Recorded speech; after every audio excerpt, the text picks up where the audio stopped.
Obrigado pela oportunidade. Vou deixar aqui o arquivo. Só uma curiosidade sobre mim, né, antes de começar a aula propriamente dita. Apocalipse foi o primeiro livro da Bíblia que eu li, apesar de ser o último que está na Bíblia, foi o primeiro que eu li, porque, eu não sei se algum irmão aqui vai lembrar, um tempo atrás tinha uma série de filmes que eram chamados Deixados para Trás, né? Aí eu vi aqueles filmes assim, eu ficava, vixe, eu quero saber o que é que vai acontecer. Aí eu li Apocalipse e não entendia muito. Hoje em dia já entendo um pouco mais, né?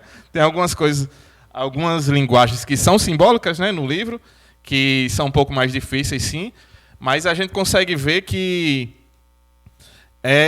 muitas das coisas que são usadas aqui no livro estão referenciadas em outras partes, tanto do Antigo quanto do Novo Testamento, né? E entendendo o contexto, principalmente para essas igrejas destinatárias do livro, essas 7 igrejas, a gente consegue entender melhor por que João e por que Jesus falava aquilo.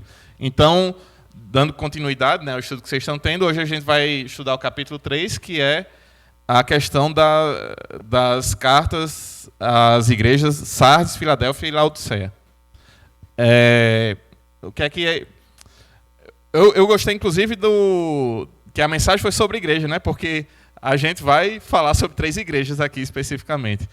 Então, só para fazer um quebra-gelo, antes da gente entrar na lição propriamente, alguém tem alguma definição do que é um vencedor, do que é vencer? Alguém quer falar sobre isso? O que seria? Não, eu não trouxe uma definição do dicionário. No final, a gente vai ver a definição que a Bíblia traz aqui. Mas alguém teria alguma definição sobre o que é um vencedor, o que é vencer?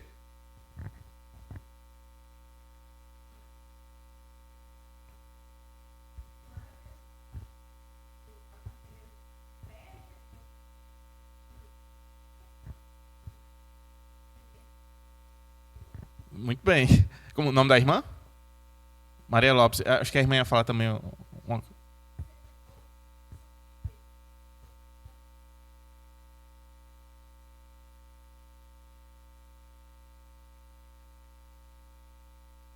Sim. Sim. Ótimas definições.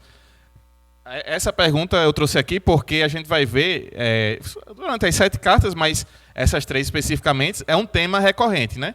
Sempre esse tema vai ser trazido em cada uma das cartas do vencedor. Sempre Jesus, que está falando lá para João, para enviar essas cartas, ele fala do tema do vencedor para cada uma dessas cartas aqui. Então pode passar mais um slide. Eles estavam é um contexto que vocês já viram, né? Mas é um contexto que essas 3 igrejas também estão inseridas. Então, só para relembrar, eles estão dentro do Império Romano, no momento de perseguição.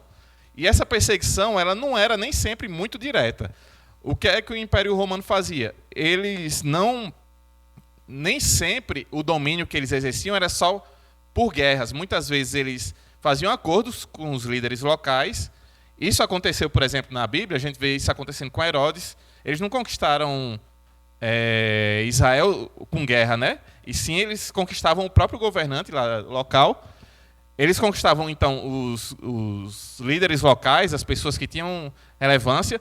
E essas pessoas, sim, exigiam culto ao imperador, exigiam a participação dessas igrejas em cultos pagãos, em eventos pagãos que iam muitas vezes contra Deus.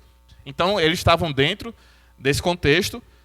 E o livro todo de Apocalipse, ele traz esse conflito entre o bem e o mal, de forma global, né, de uma escala cósmica, vamos dizer assim, Deus lutando contra as forças do mal e usando o seu filho, né, Cristo, o vencedor, contra as forças do mal. E a gente vê especificamente nessas cartas aqui, esses conflitos ocorrendo de forma localizada nessas igrejas, nessas cidades, e na vida de indivíduos também, no indivíduo dessas igrejas. Então, esse conflito que vocês vão ver, né, durante o restante do livro de Apocalipse, da força do bem e do mal e de Cristo vencendo, a gente vê também individualmente na vida dessas igrejas aqui que a gente vai estudar hoje.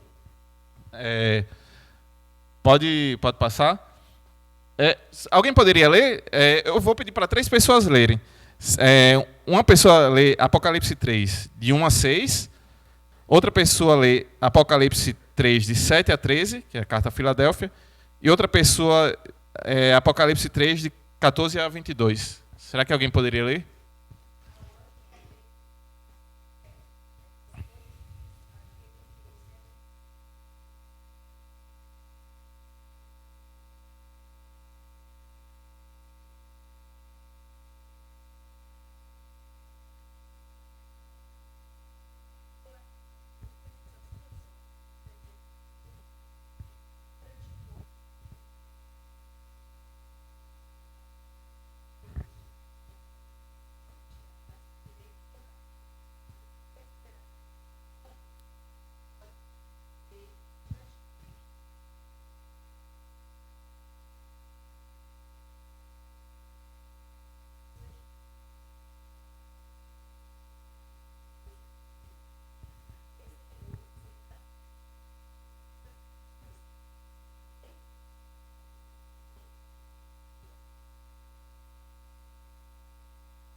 Amém. Se outra pessoa puder ler do 7 ao 13 agora.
Amém. E se outra pessoa puder ler de 14 ao 22.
Amém.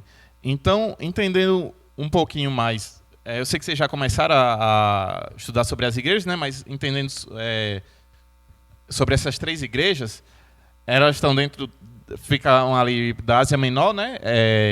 Que era uma parte da Ásia que era controlada pelo Império Romano. Elas estão ali bem no centro daquele mapa, aquelas que estão em vermelho ali. Obrigado. Ele deu o zoom ali, ó, perto de Patmos, ali no cantinho. A ordem que Jesus seguiu aqui nos capítulos 2 e 3 também é uma ordem do mapa. Começou em Éfeso, subiu para Esmirna, subiu a Pérgamo, aí veio para Tiatira, descendo. Foram as igrejas que vocês estudaram domingo passado. Aí hoje, a gente vem para Sardes, descendo mais. Aí desce mais um pouco ali à direita para Filadélfia, sudoeste, né, sudeste de Sardes. E descendo mais ainda Laodiceia. Então essas 3 igrejas que a gente vai estudar hoje, que são essas últimas dessa região. Importante também ali da Laodiceia, ver que ela está bem próximo de 2 cidades ali, que são chamadas Hierápolis e Colossos. Né? Colossos da própria carta de Colossenses, né, que Paulo escreveu. Vai ser importante também, quando a gente for falar sobre Laodiceia, a gente lembrar dessa localização aí de Laodiceia. Pode passar esse slide? Então, existe uma estrutura padrão que é seguida nas 7 cartas, e essas 3 cartas aqui vão seguir também essa estrutura, que é a seguinte: pode ter algumas variações, né, mas, em geral, essa estrutura, a gente vai ver muitos desses elementos em cada uma das cartas. O destinatário, né, que é o anjo de cada uma dessas igrejas, a descrição de Cristo, que vem do capítulo 1.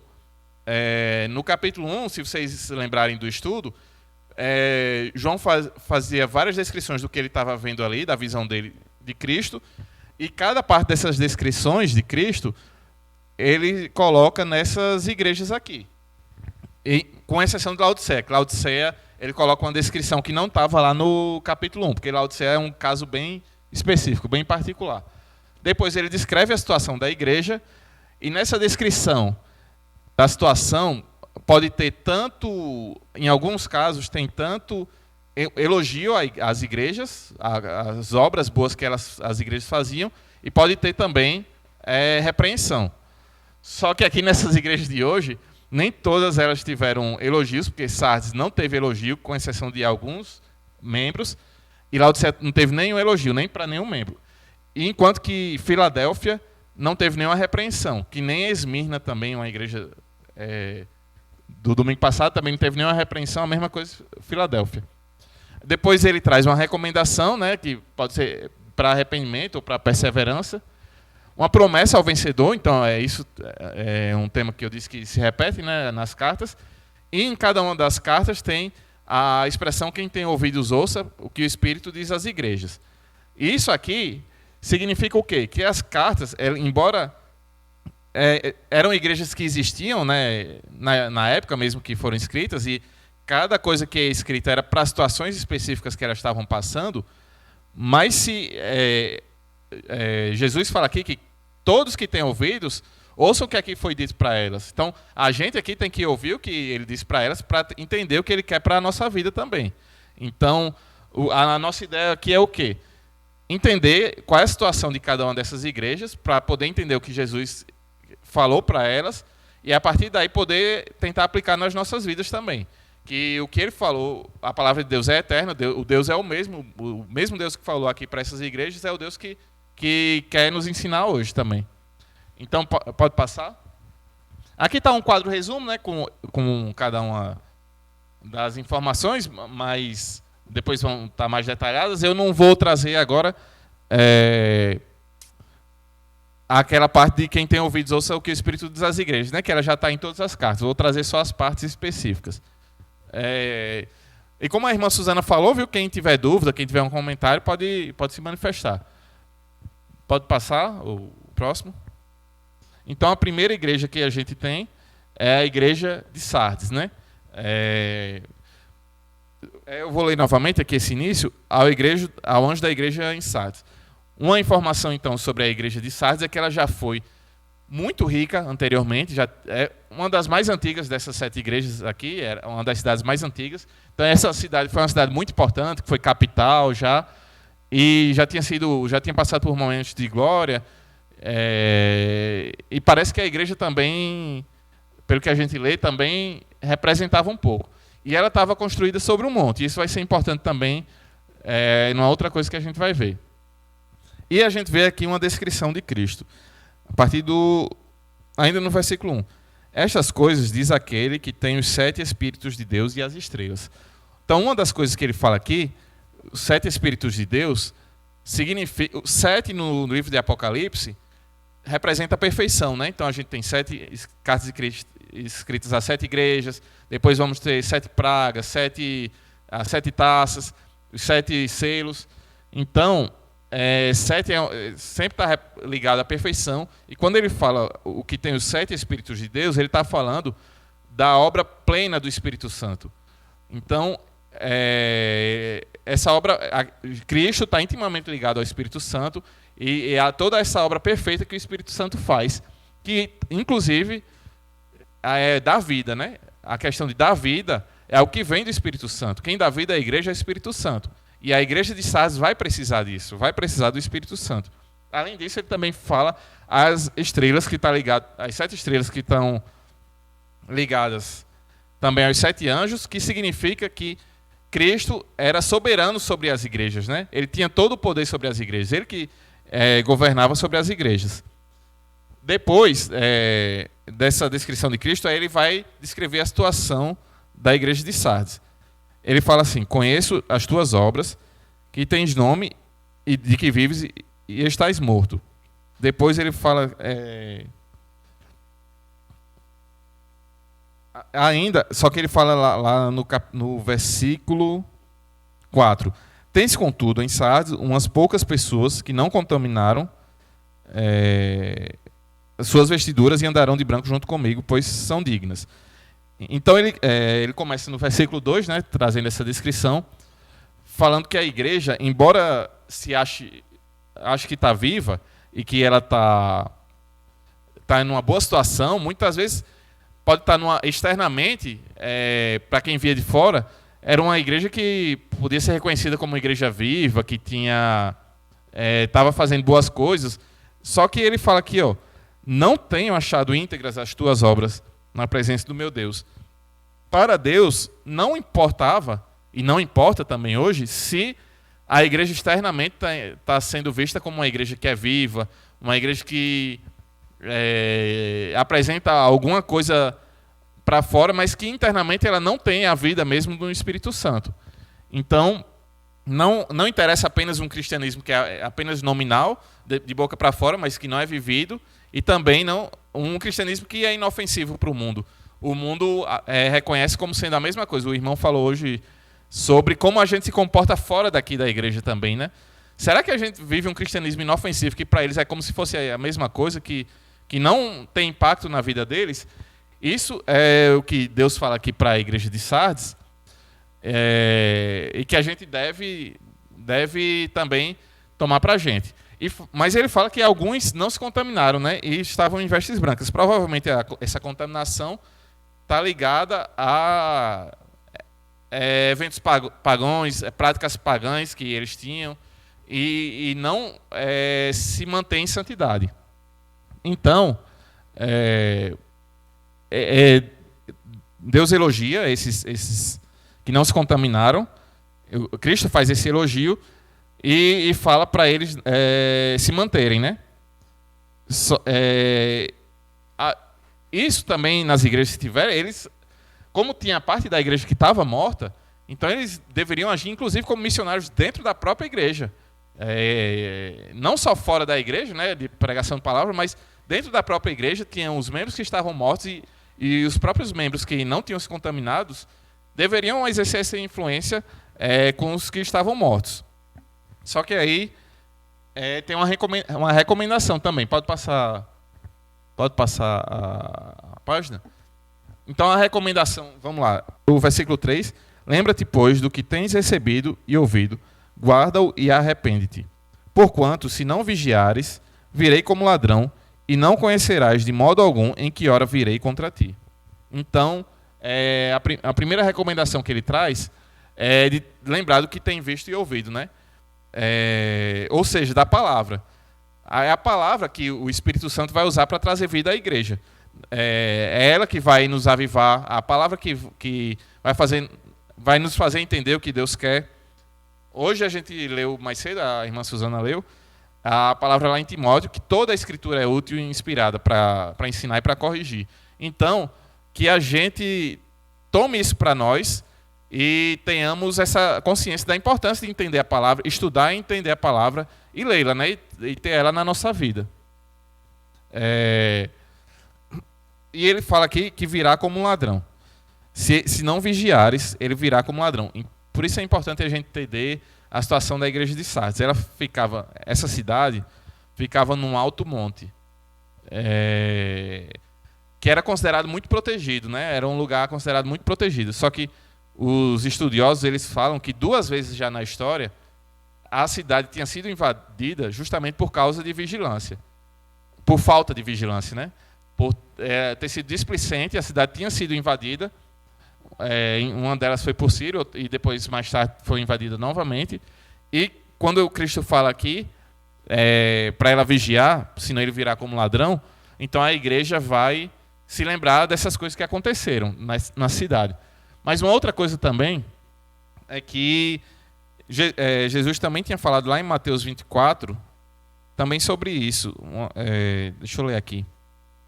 Lá no sermão profético,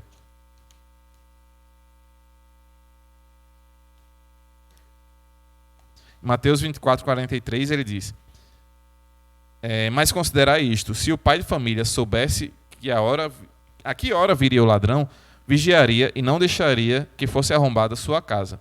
Por isso ficai também vós apercebidos, porque a hora em que não cuidais, o Filho do Homem virá. Então, aqui ele estava dizendo, aqui em Mateus 24, ele está falando sobre um momento futuro, né?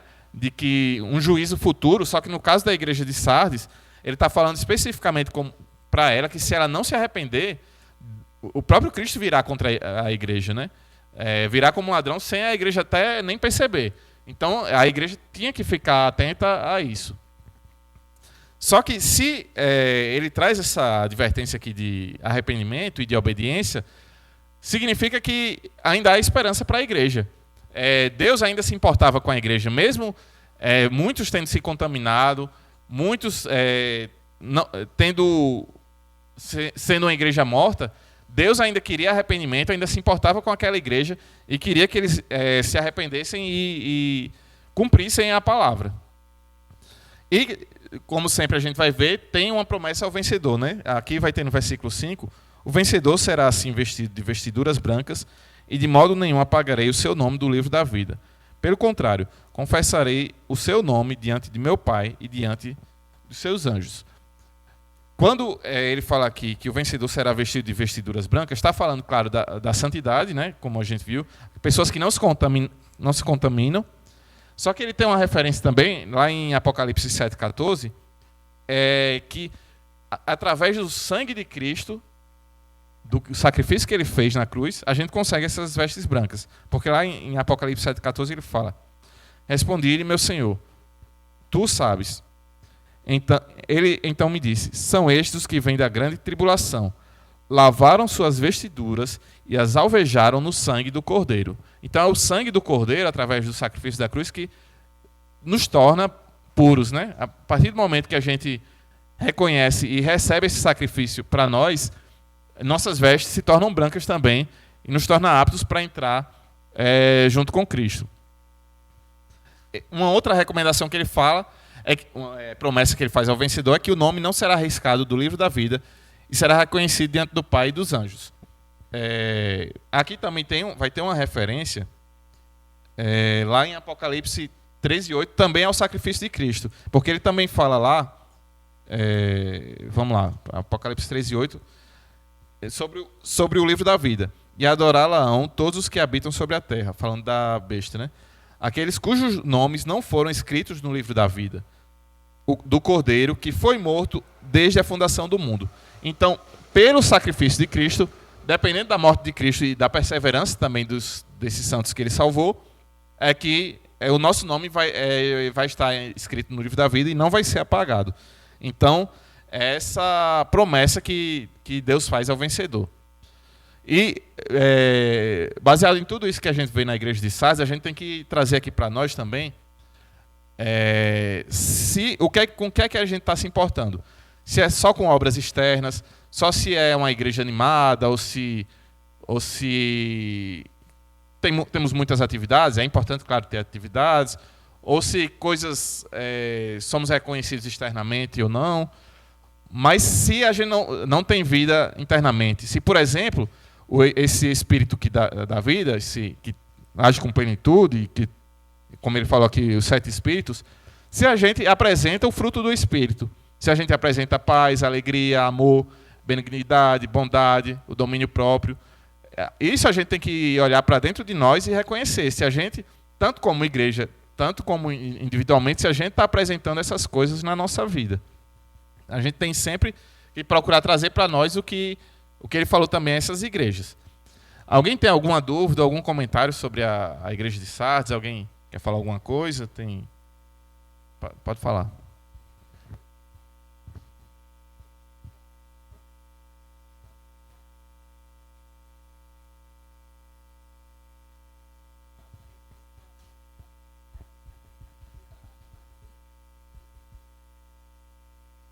Isso. É isso, tem. Lá em Mateus.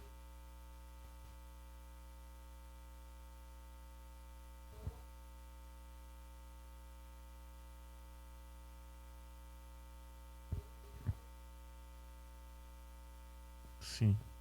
Aham.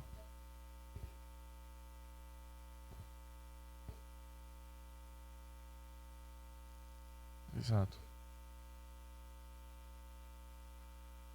Sim.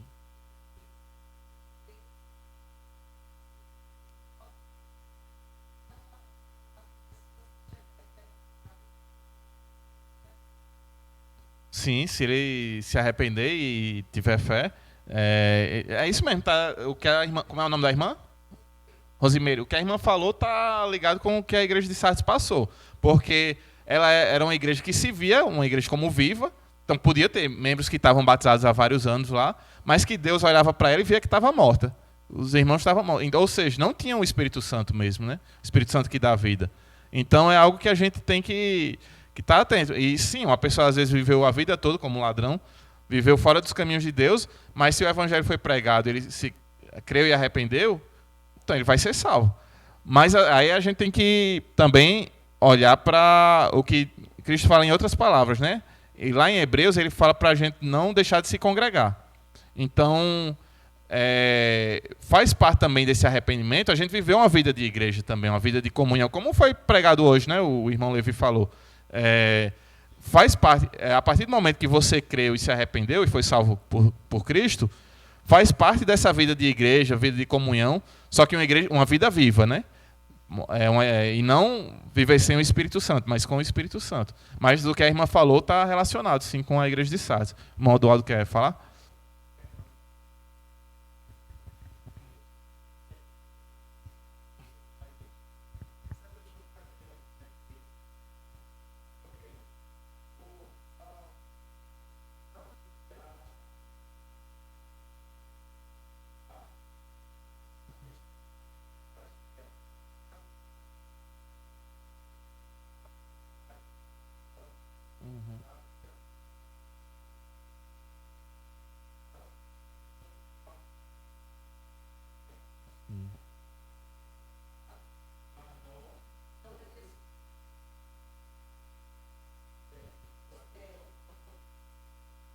É.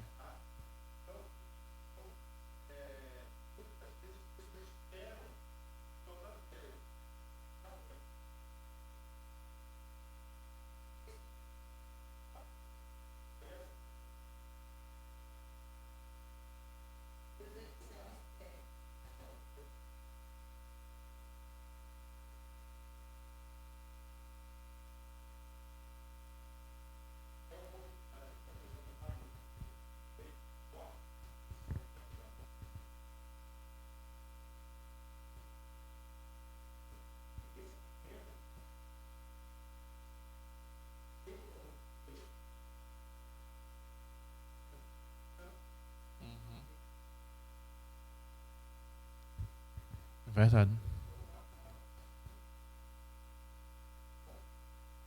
Amém. Então é algo que a gente precisa ficar atento, né? Pode falar.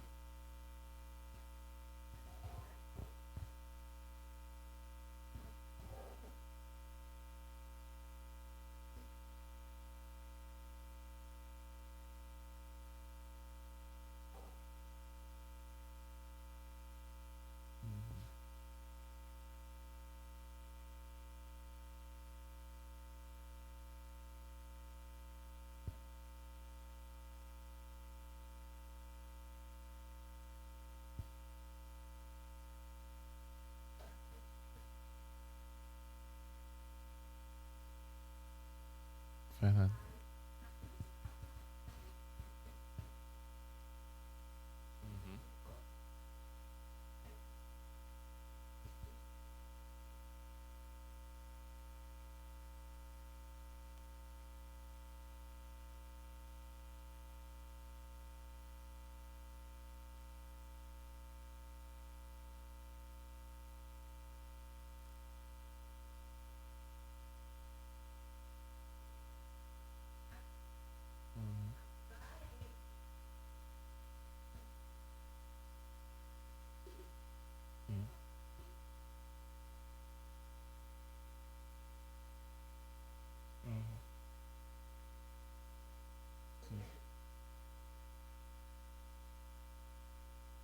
Sim.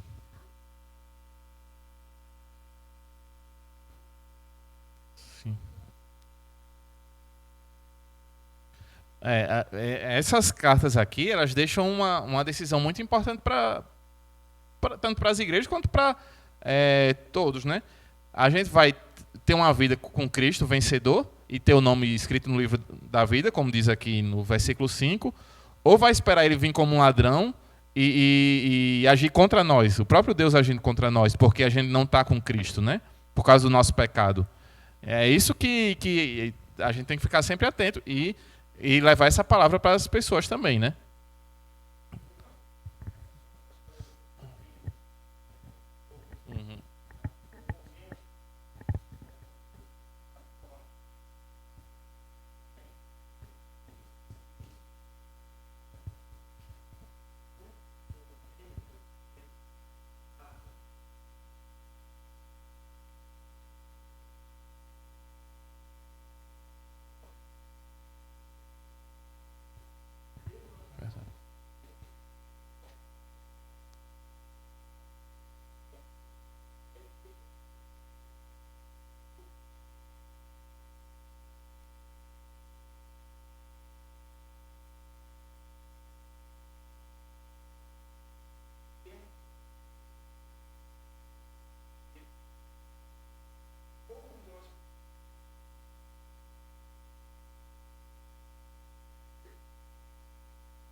Verdade. A gente tem que pregar, né? Mas como o irmão Adolfo falou, e é o que Cristo fala aqui em cada carta. Conheço. É ele que conhece, né? Não é a gente que conhece. Muitas vezes o que a gente não vê, mas Cristo conhece as obras de cada um e se teve arrependimento, né? No fim da vida ou não. Pode passar para a próxima igreja? Então a próxima igreja é Filadélfia, né? Ele fala aqui no versículo 7. Ao anjo da igreja em Filadélfia escreve. Algumas informações, o nome Filadélfia significava amor fraternal. Tanto a cidade quanto a igreja era pequena, a cidade era uma das mais novas dessas 7 aqui das cartas. E ela também era uma cidade que sofria constantes terremotos, tanto Filadélfia quanto Laodiceia. Isso vai ser importante para o que ele vai falar lá na frente. Aí depois a gente tem a descrição de Cristo, ainda no versículo 7. Estas coisas diz o santo, o verdadeiro, aquele que tem a chave de Davi, que abre e ninguém fechará, e que fecha e ninguém abrirá. Então, ele fala primeiro que ele é santo e verdadeiro, ou seja, ele está separado do pecado, ele não pecou. Cristo, ele andou com nós no mundo, né? Ele se fez um de nós e não pecou, viveu uma vida sem pecado, e é o verdadeiro. Então, a gente pode confiar nele, né? A gente pode ter confiança na palavra que ele diz. E ele também fala assim, que tem a chave de Davi, que abre e ninguém fecha, que fecha e ninguém abre. Inclusive, né, no leito de morte, ele que pode abrir a porta. E isso é uma referência lá a Isaías 22, quando fala sobre Eliaquim. Quem era Eliaquim? Existia uma profecia lá que Deus iria depor o administrador de Israel naquela época, administrador de Judá, e iria colocar Eliaquim e iria dar a ele a chave de Davi, e o governo estaria sobre seus ombros. Ele não era rei, era o administrador, né? E ele teria a chave completa do reino, no sentido de ter o reino para administrar. E que Israel tomava isso para si. Hoje quem toma, falando aqui, é Jesus. Jesus é quem tem as portas do reino de Deus. E ele é quem decide quem vai ser salvo ou não. É ele quem sabe, né, quem vai ser salvo ou não. Ele quem sabe quem vai entrar no reino de Deus ou não. Por isso que ele diz que abre e ninguém fecha, que fecha e ninguém abre, né? Porque Cristo é quem tem essa chave de Davi, essa porta aberta para o reino de Deus. E nós só entramos no reino de Deus através de Cristo. Depois ele vai descrever a situação. O que é que ele fala aqui? Conheço as tuas obras. Eis que tenho posto de ti uma porta aberta, a qual ninguém pode fechar. Que tens pouca força. Entretanto, guardaste minha palavra e não negaste o meu nome. Então, a primeira coisa que ele fala é que a igreja tinha pouca força, ou seja, era uma igreja que poderia ser considerada fraca, poderia ser considerada pequena lá dentro daquela situação, mas ela guardou a palavra. Para Deus, o que importa não é se a igreja é considerada pequena, se a igreja é considerada fraca, se é considerada que não tem grande influência na sociedade, nos altos cargos da sociedade, mas para Deus o que importa é se a igreja foi fiel em guardar a palavra, em obedecer, em guardar o que Cristo falou. Isso sim é o que importa para Deus, e não a força visível que a igreja apresentou. E não negar o nome dele também, né? Que foi o que a igreja fez. Só que a igreja tinha um problema lá nessa cidade. Não vinda da igreja propriamente, mas de fora. Porque ele fala assim, no versículo 9. Eis, farei que alguns dos que são da sinagoga de Satanás, desses que a si mesmos se declaram judeus e não são, mas mentem, eis que os farei vir e prostrar-se aos teus pés e conhecer que eu te amei. Então ele fala aqui de alguns que se diziam judeus, ou seja, estavam lá na sinagoga, frequentando a sinagoga, mas esses não eram verdadeiros judeus, porque para o Novo Testamento, para Paulo, para João aqui, para Jesus, o verdadeiro judeu, aquele que seguiu aquele judaísmo de Abraão, aquele que é filho de Abraão, aquele que segue as leis de Moisés, é aquele que segue a Cristo, que é o Messias prometido lá no Antigo Testamento aos judeus. O Messias prometido é Jesus. Se esses judeus aqui lá de Filadélfia, esses falsos judeus, eles iam contra a obra de Cristo, então eles eram considerados falsos, e essa sinagoga deles era considerada sinagoga de Satanás, porque eles estavam indo contra Cristo, indo contra Deus, né? O que eles faziam era contra Deus. Então, Satanás é esse inimigo de Deus, eles também estavam sendo inimigos de Deus naquele momento, esses falsos judeus. E ele traz ainda uma palavra que esses falsos judeus, Cristo os fará vir e prostrar-se aos teus pés e conhecer que eu te amei. Então tem muitas referências, além dessas que eu trouxe aqui de Isaías e de Salmos, tem algumas outras referências na Bíblia que Deus falava algo parecido para o povo de Israel, para os judeus lá no Antigo Testamento. Que muitas vezes os judeus também eram considerados um povo fraco, um povo perseguido, mas Deus faria com que as nações, outras nações, os gentios, viriam e iriam se prostrar a Israel. Aí tem algumas discussões, até porque a gente teria que fazer um estudo mais detalhado lá em Isaías, se isso seria no sentido de humilhação ou num sentido de eles reconheceriam esse Deus que Israel servia, né? E essa dúvida fica aqui. Mas algo que é interessante é que agora existe uma inversão. Qual é essa inversão? Que agora uma igreja composta principalmente por gentios, mas que serviam a Cristo, lá em Filadélfia, os falsos judeus agora que se prostrariam diante deles. Lá no Antigo Testamento era o contrário. Os gentios se prostrariam aos judeus, só que agora os falsos judeus vão se prostrar diante daqueles gentios que seguem a Cristo, lá em Filadélfia, trazendo a ideia de que existe um cumprimento das profecias lá do Antigo Testamento. Várias profecias que eram feitas ao povo de Israel agora são cumpridas no novo Israel. Quem é o novo Israel? Somos nós, como diz o irmão. Somos nós que, gentios, pessoas que nós não somos judeus, somos brasileiros aqui, pessoas de outros países, mas que servem a Cristo. E Paulo fala lá em Romanos que agora nós somos enxertados na videira. O que isso significa? Que agora, por causa de nós estarmos em Cristo, que é o verdadeiro Israel, agora nós somos considerados também verdadeiro Israel. Então, muitas promessas que eram feitas aos judeus, a gente consegue ver se cumprindo em nós. Né? Na igreja de Filadélfia, os falsos judeus se prostrariam diante deles, e em nós, porque nós somos também, somos o verdadeiro Israel se estivermos em Cristo. Então, existe essa promessa que era feita lá aos cristãos em Filadélfia. Pode passar o próximo slide? Que aí ele traz recomendações também. Ele fala que venho sem demora, conserva o que tens, para que ninguém tome a tua coroa. E antes ele também fala que guardarei, porque guardaste a palavra da minha perseverança, também eu te guardarei da hora da provação que há de vir sobre o mundo inteiro, para experimentar os que habitam sobre a terra. Durante o livro de Apocalipse, vocês vão ver que existe várias aflições que vão vir sobre o mundo, muitas delas trazidas pelo próprio Deus, né? O próprio Deus trazendo aflições sobre o mundo para castigar o pecado.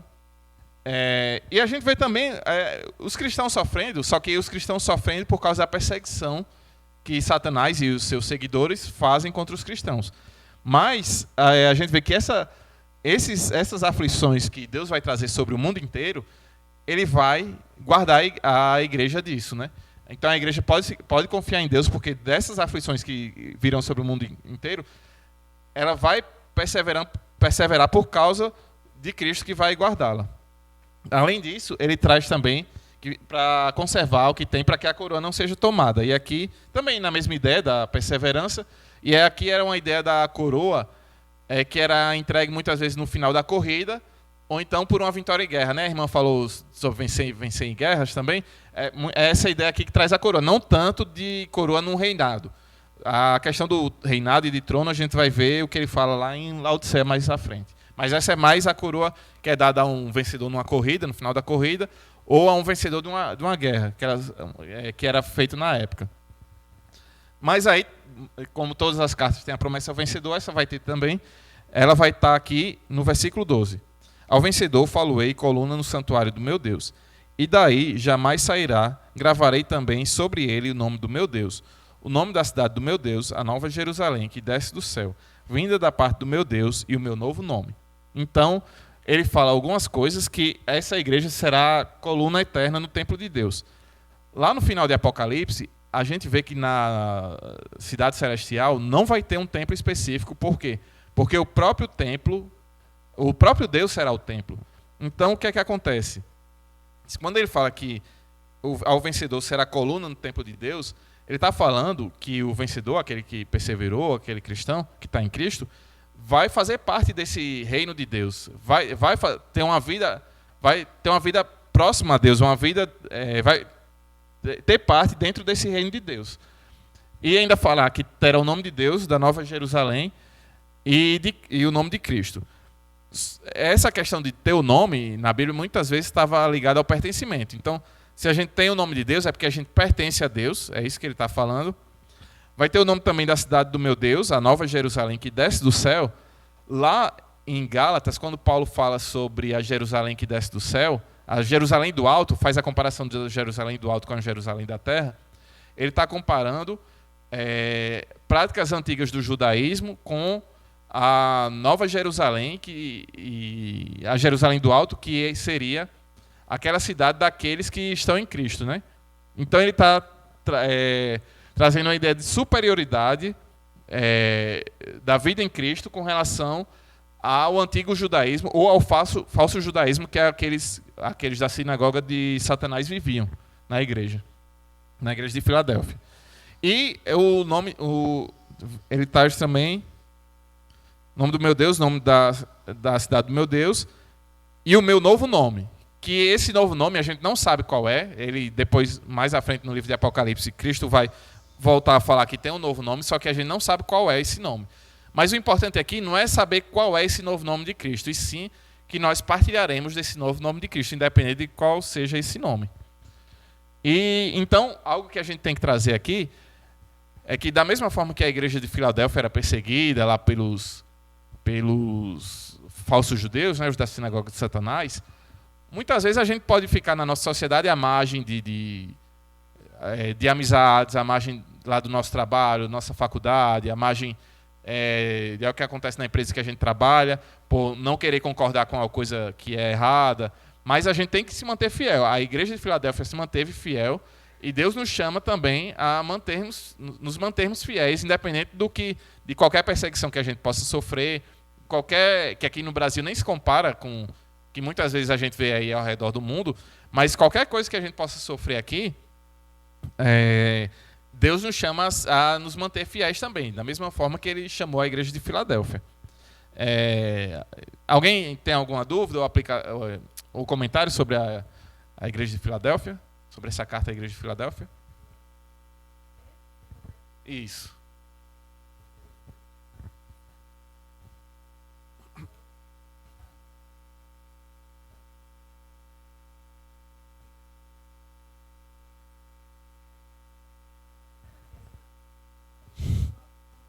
Verdade. Verdade.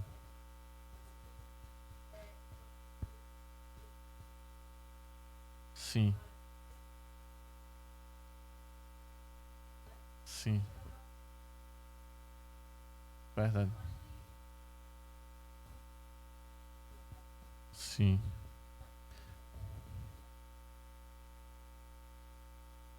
Sim, verdade. Toda a Bíblia e o livro de Apocalipse especificamente.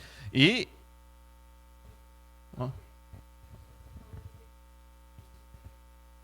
Uhum.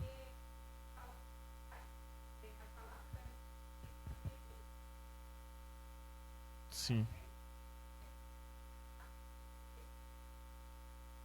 Verdade. Verdade. Sim. É verdade.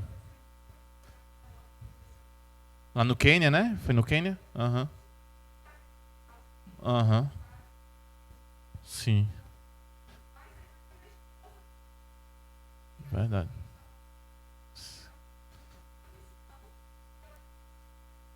É verdade. Em nenhum momento Deus promete essas bênçãos materiais a nós, né? Em meio à perseverança que tudo isso acontece mesmo. É o que a gente tem que ficar atento. Pode falar.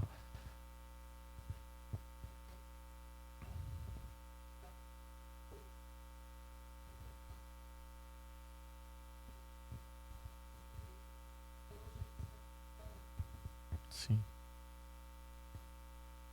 sim.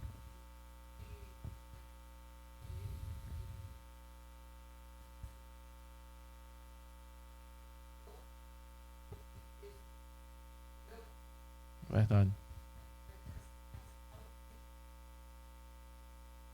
Sim, verdade. Sim. Não, eu não vi, mas sempre os arqueólogos estão procurando, né? Sempre. Aham.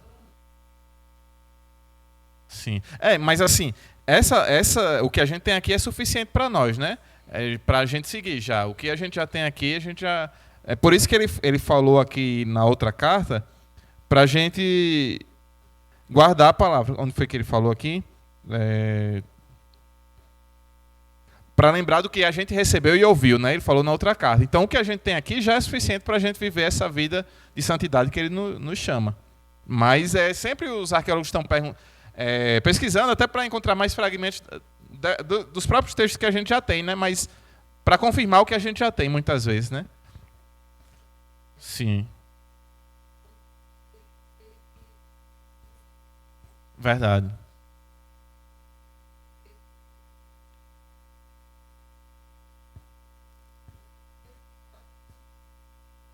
Sim.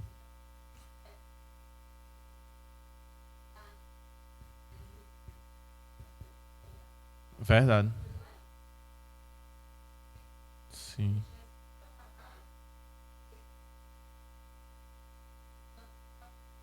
Sim, verdade. Amém. Verdade. É a obra do Espírito Santo, né, na nossa vida. A gente não andou com Jesus, mas pela palavra e pelo Espírito Santo nos iluminando, a gente tem acesso ao que ele fez. Vamos. Pode. Sim. Verdade. Aham. Sim.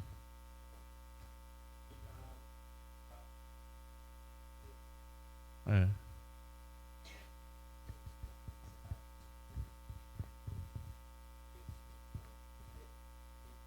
Sim.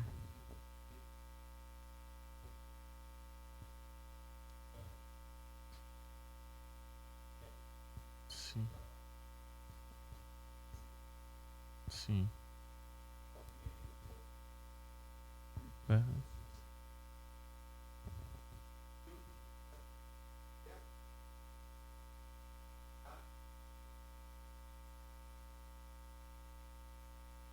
Verdade.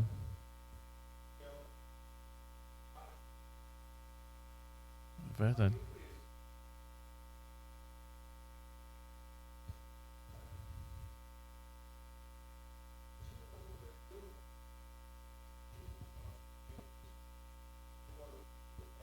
Sim.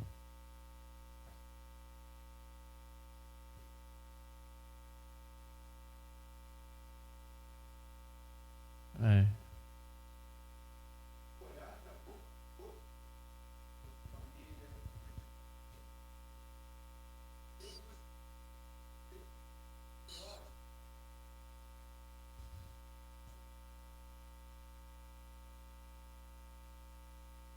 Verdade.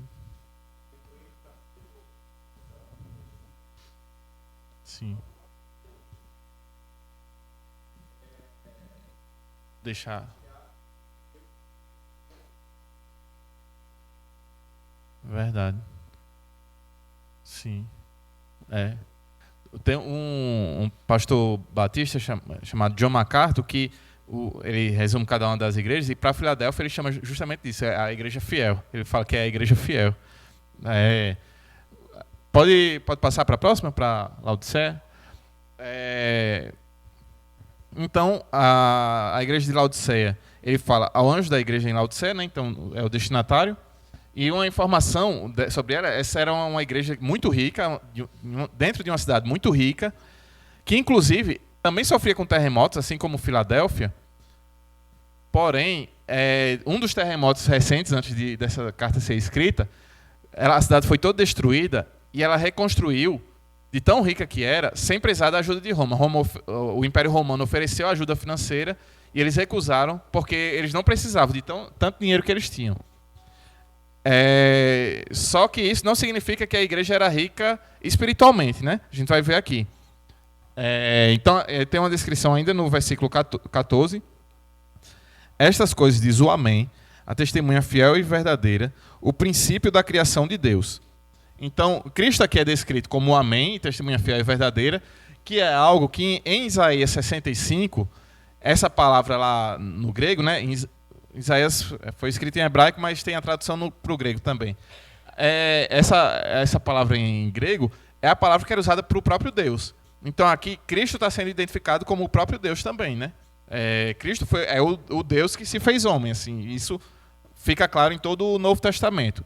E assim como ele é fiel e verdadeiro, então a gente pode também confiar no que ele diz, né? Crer, mesmo não tendo vivido na época dele, mas a gente tem a palavra dele, então a gente pode crer no que ele falou. E ele também é chamado do princípio da criação de Deus. Aqui ele não está falando de que Cristo foi criado. Porque ele se identifica como o próprio Deus, quando ele usa a mesma palavra que é usada para se referir a Deus. Então, se ele é o próprio Deus, ele não foi criado. Quando ele fala princípio da criação de Deus, é algo mais parecido com o que Paulo tinha falado lá na carta aos Colossenses. Colossenses, que era uma cidade perto de Laodiceia, Colossos era uma cidade perto de Laodiceia. Então, com certeza, aqueles irmãos em Laodiceia, eles tinham acesso ao que foi escrito lá. Lá em Colossenses, olha o que ele fala aqui. Vou abrir em Colossenses 2. Ele fala aqui no versículo... Deixa eu só...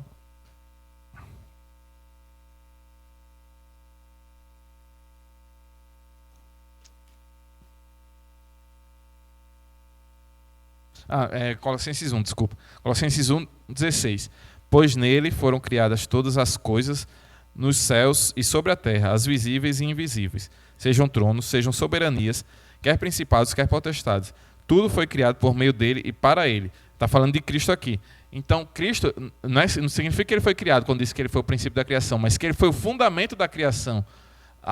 Ele que serviu para criar todas as coisas. E nesse contexto, então, ele comanda toda a criação. Não é os de Laodiceia, por meio de suas posses, por meio de suas riquezas, que controlavam suas coisas. Mas Cristo, sim, que tem controle sobre toda a criação, sobre todas as riquezas, inclusive. Então ele faz esse contraste, inclusive, com a igreja lá. Aí ele vai descrever a situação também, a partir do versículo 15. Conheço as tuas obras, que nem és frio nem quente. Quem dera fosses frio ou quente. Assim, porque és morno, nem és quente nem frio, estou a ponto de vomitar-te da minha boca.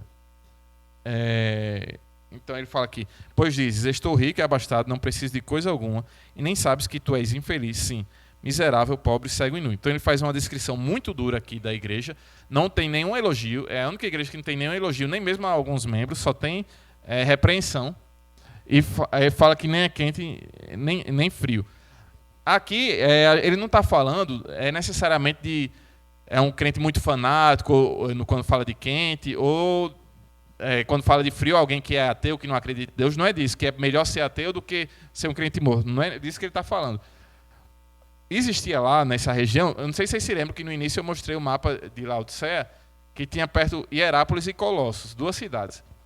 Hierápolis era uma cidade que tinha água quente, que servia para usos medicinais e terapêuticos.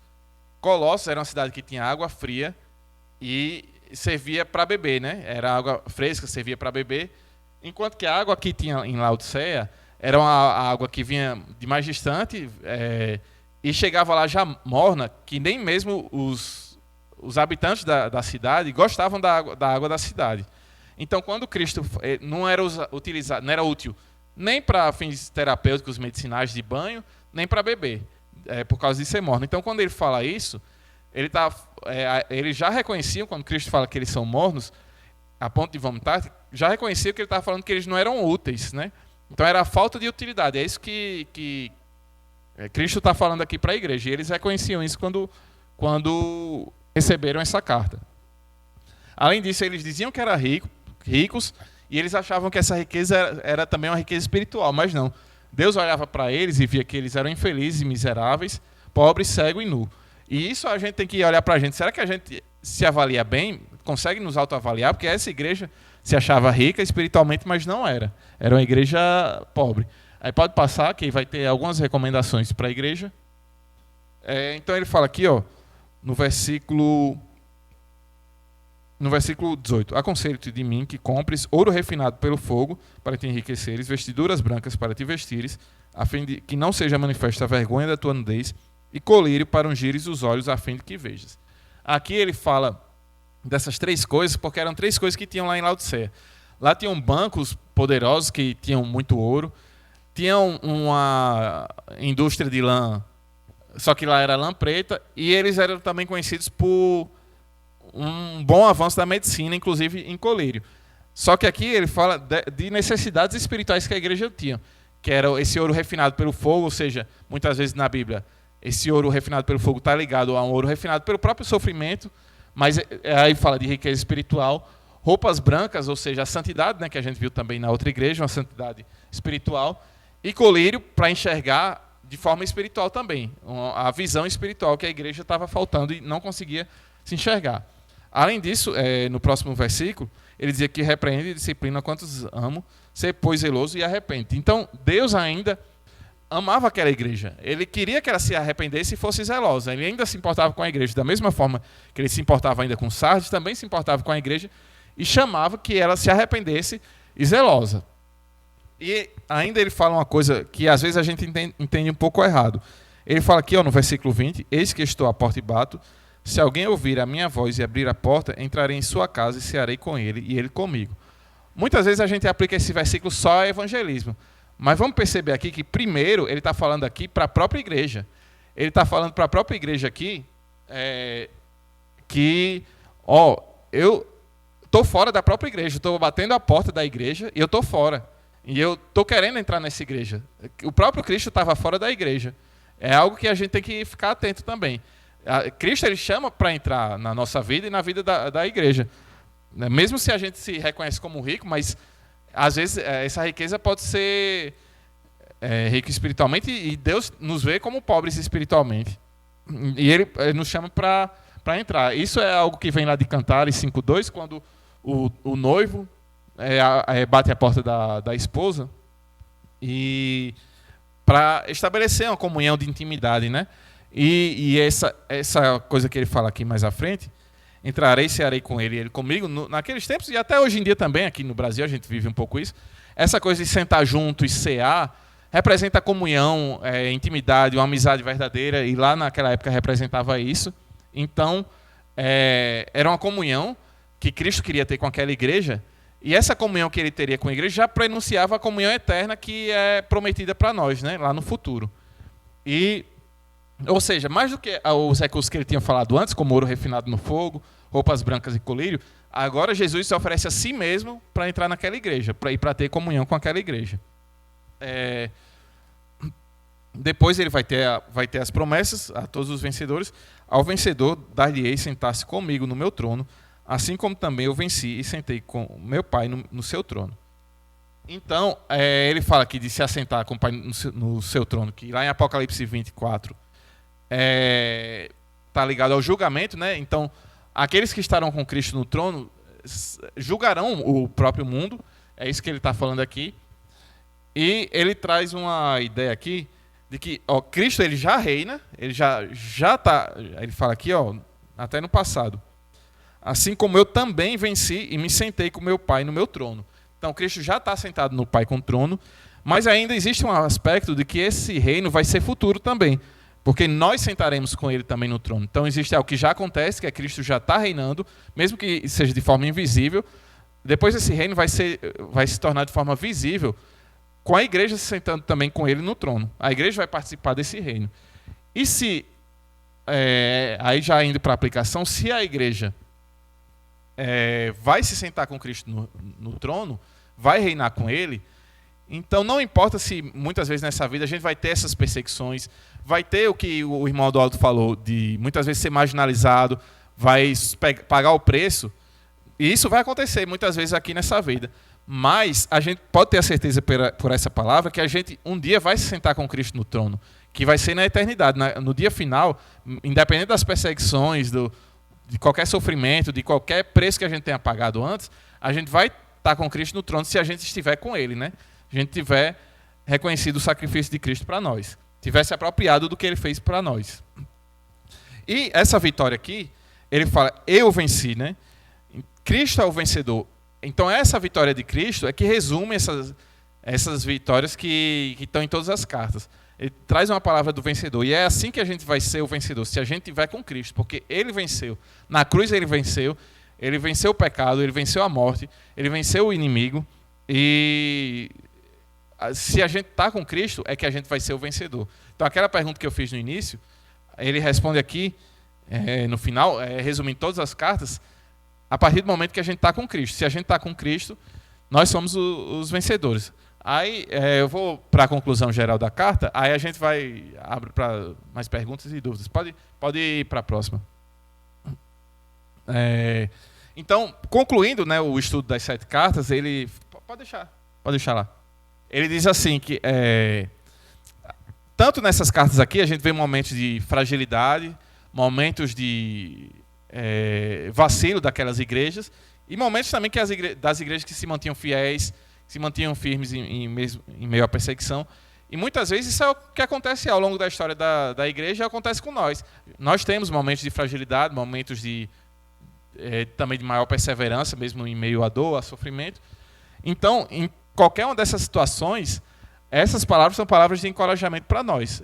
O que Cristo falou para aquelas igrejas serve para todas as igrejas em qualquer tempo. E fica uma reflexão para nós, isso uma reflexão que eu falei que o pastor John MacArthur faz, pastor Batista, se a gente olhar, as nossas igrejas são principalmente, qual dessas características aqui, dessas 7 igrejas? Será que são igrejas frias e ortodoxas, como a igreja de Éfeso era? Igreja perseguida, como a igreja de Esmirna era? Uma igreja casada com o mundo, como a igreja de Pérgamo era? Que tolera o pecado, como a igreja de Tiatira? Uma igreja morta, como a igreja de Sardes, que a gente viu hoje. Uma igreja fiel, como a igreja de Filadélfia, a palavra que Odaldo usou também. Uma igreja apóstata, ou seja, uma igreja que abandonou a fé, como a igreja de Laodiceia.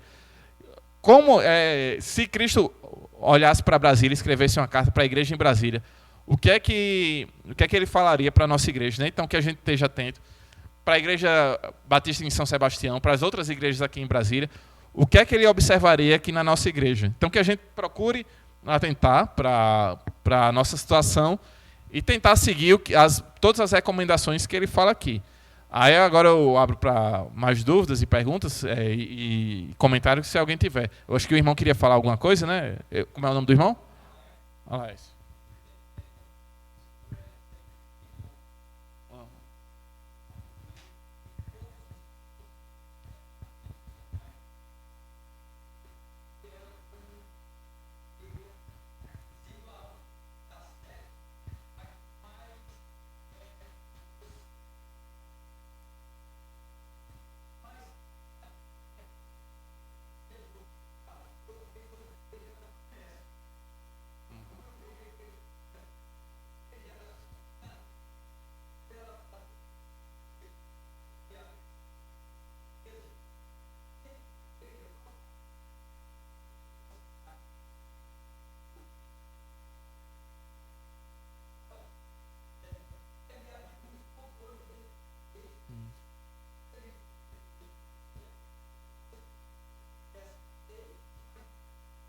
Sim.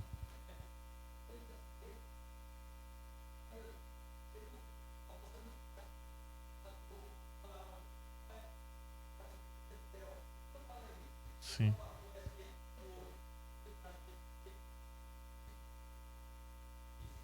Sim. Uhum.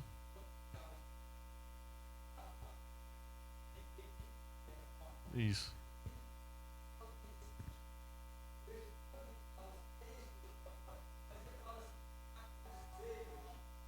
Uhum.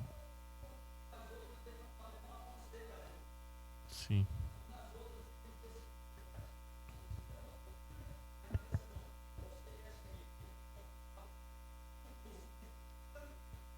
Aham. Sim. Aham.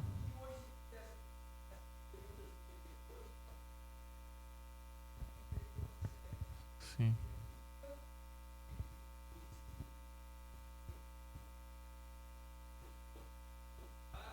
Sim.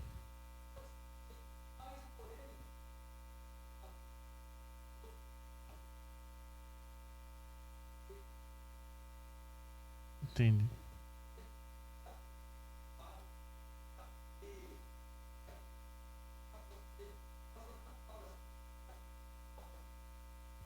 Sim.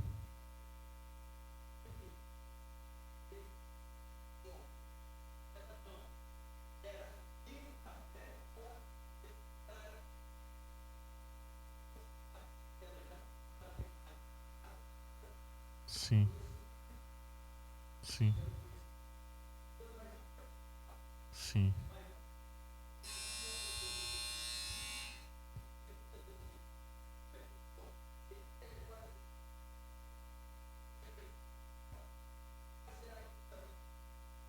Sim,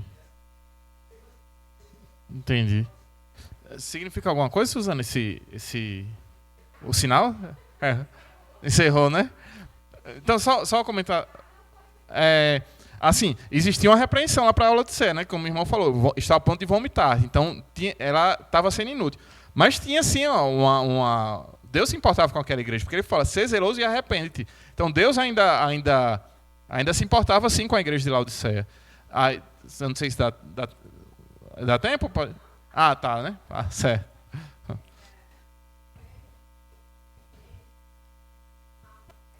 Sim,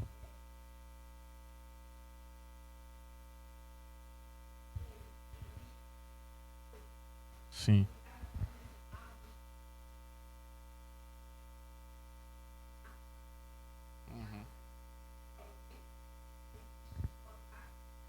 sim. Aham. Pronto. É, verdade. Tá que nem a igreja aqui. Sim, verdade.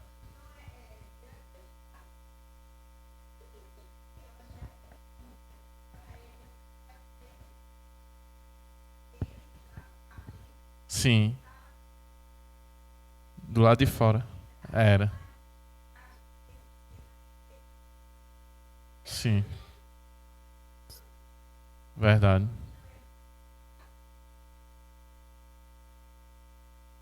Sim, verdade.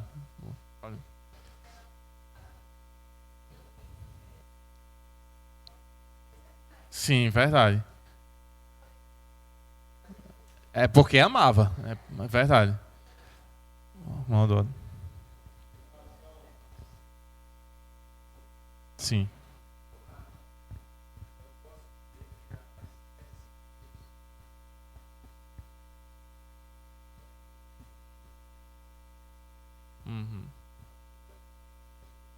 sim,